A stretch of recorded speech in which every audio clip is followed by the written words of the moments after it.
Xosé María Díaz Castro naceu na parroquia dos Vilares, no lugar de Vilariño, Guitiriz, Lugo, o 19 de febreiro de 1914. Como moitos outros nenos galegos do seu tempo, Díaz Castro veu ao mundo en Casa Labrega, onde pasa a súa infancia, amosando dende pequeno grande interese pola escrita e a poesía. Contaba o propio Díaz Castro que o tempo que pasaba axudando no agro coa súa familia mentres non estaba estudando fragou parte da súa sensibilidade poética, tendo a natureza moi preto del nas súas composicións.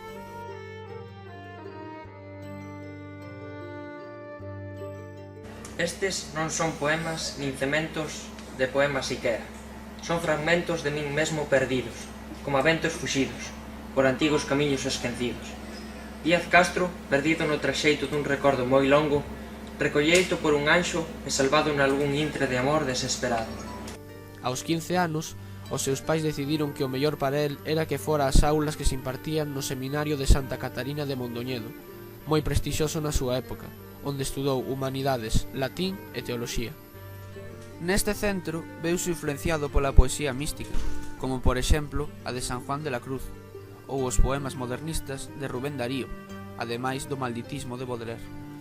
Nos seus primeiros anos de seminarista, relacionouse con outros intelectuais como Antonio Noriega Varela, Xosé Crecente Vega e, sobre todo, Aquilino Iglesia Alvariño, do cal lembraba o poeta. Había algo naquel mozo chamado Iglesia Alvariño que a min, inda rapaciño nos comezos da adolescencia, me atraguía. A súa voz, o seu xeito de andar, a súa innata elegancia e aquela poesía campestre e recente do seu libro Señardá, entón recén publicado, que me revelou un mundo poético novo e me abría a porta ao campo da poesía expresada en galego, sendo o primeiro aguillón que me estimulou a escribir nesta lingua e apreciala. En 1931 veu publicado o seu primeiro poema chamado Toma mi corazón, nunha revista tarraconense titulada Lluvia de Rosas. A partir dese momento, a súa asinatura fíxose habitual nalgunhas cabeceiras lucenses de carácter máis ou menos local, e mesmo escribiu 2 poemarios xuvenís que nunca chegou a dar ao prelo, Follas verdes e máis Follas ao aire. Ao comezar o servizo militar durante a Guerra Civil, estivo 8 días na fronte en Asturias. Así as cousas, finalizou a guerra no Hospital Militar de Pontevedra, onde se carteou coa que sería a súa futura muller, María Teresa Zubizarreta Bengoechea. Ao ano seguinte rematou os estudos no seminario e marchou vivir a Vilagarcía de Arousa.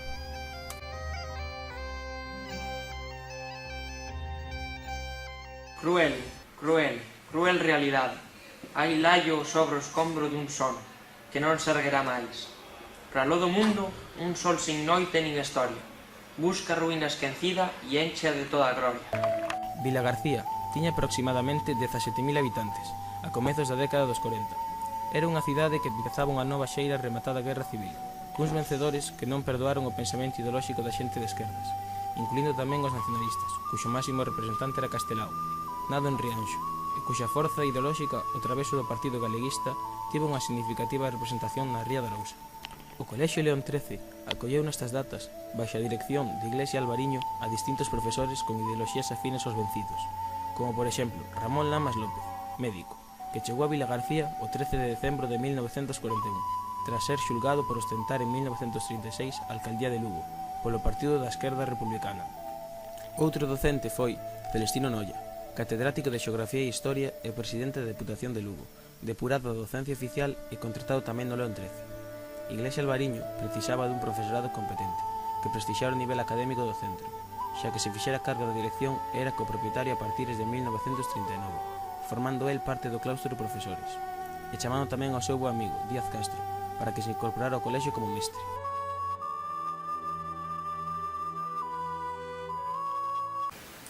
Crovou a noite derrubando todo, e eu, se dentro dun áncora ou baía, vime a buscar dos 100 perdidos nomes, Rete chamar, ou nai, ou inso a min. Díaz Castro estivo en Vilagarcía dende 1940 a 1947, onde tivo un pasar retirado da vida social e utilizando o seu tempo en preparar as múltiples docencias que tiña que impartir un profesor de escola privada, así como a preparación de idiomas europeos, poñendo as bases do seu futuro como traductor. Paralelamente aos seus estudos formativos, empezou a presentarse e a asistir a certames literarios, animado polo seu amigo e director Iglesias Albariño. Díaz Castro lembraba como xurdiu a idea de presentarse ao concurso de xogos florais de Betanzos, vila vencellada a súa infancia.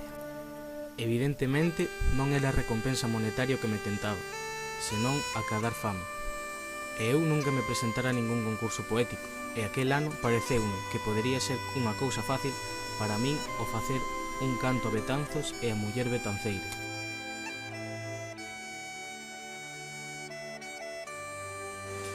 Ven aos meus versos como vas á feira, cantando e rindo o vento das mariñas.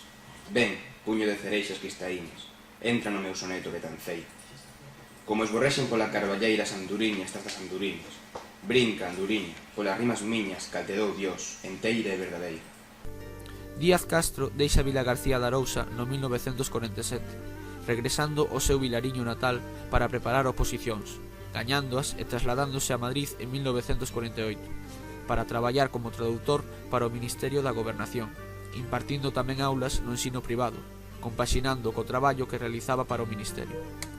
En 1952 é destinado ao Instituto de Cultura Hispánica e máis tarde ao Centro Superior de Investigacións Científicas, coincidindo estes anos co seu casamento, 1954, e co nacemento dos seus 3 fillos, centrándose na vida familiar e abandonando a creación literaria, aínda que seguía facendo traducións para as editoriais.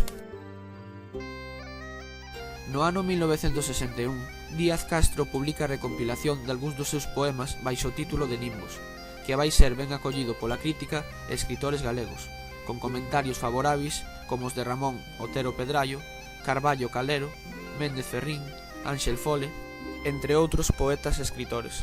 No ano 1982 aparece unha nova edición de Nimbos, en galego-castelán, cun prólogo de Ricardo Carballo Calero.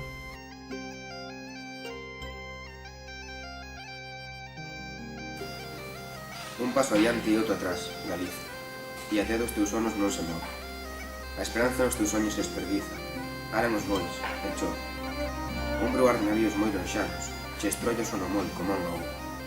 Pero ti envolves en sabas de 1000 anos, e en sonos volves a escoitar a chuva.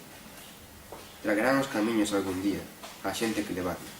Deus é o mesmo, suco vai, suco ven, Xesús María, e toda a cousa ha de pagar o seu desmo. Desorballando os prados como a sol, o tempo vai de parga a pastoriza. Vais enterrando, suco a suco, o outono. Un paso adiante e outro atrás, Galicia. En 1985 volta a Galicia definitivamente, residindo en Guitiriz, onde o ano seguinte participará nos actos adicados a Aquilino Iglesias Albariño, polo Día das Letras Galegas. O día 2 de outubro de 1990 falece en Lugo Xosé María Díaz Castro á idade de 76 anos. A concepción da poesía de Díaz Castro pode entenderse mellor lendo un texto inédito do propio poeta, que Méndez Ferrín sacou á luz no seu libro De Pondal a Novoneira, que escribira o poeta sobre a poesía galega posterior á Guerra Civil. Coido que a mellor poesía galega posterior á guerra presenta, en xeral, estas características: subxetivismo, individualismo, unha nomedosa obsesión polos problemas transcendentes do home, o amor, a vida, a morte. A resinada dor de vivir deixou agora paso o fenómeno moderno da anguria. A poesía desta época non canta o home en sí, canta as cousas, describíndoas en ton lírico ou xunguíndoas ao carro do poema. A paisaxe sigue tendo agora, quizáis máis que nunca, importancia esencial. O poema ou avanza apoiándose sobre a paisaxe ou é paisaxe el mesmo. Nos vos poetas novos obsérvase un meirande alonxamento da influencia castelá e un mellor coñecemento da lingua galega, aunque tamén, quizáis, menos unidade no poema e menos esforzo pola perfección formal.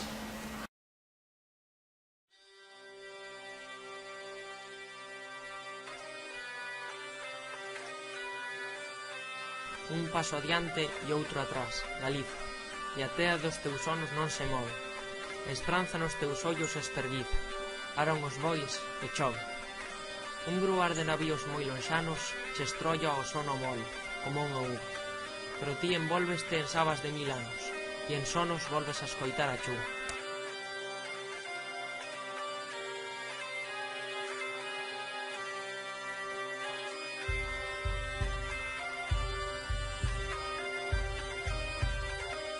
Traguerán os camiños algún día a xente que levaron. Deus é o mesmo. Suco vai, suco ven, Xesús María, e toda a cousa ha de pagar seu mesmo. Desorballando os prados como a sono, o tempo vai de parga a pastoriza. Vais enterrando, suco a suco, o outono, un paso adiante e outro atrás, Galicia.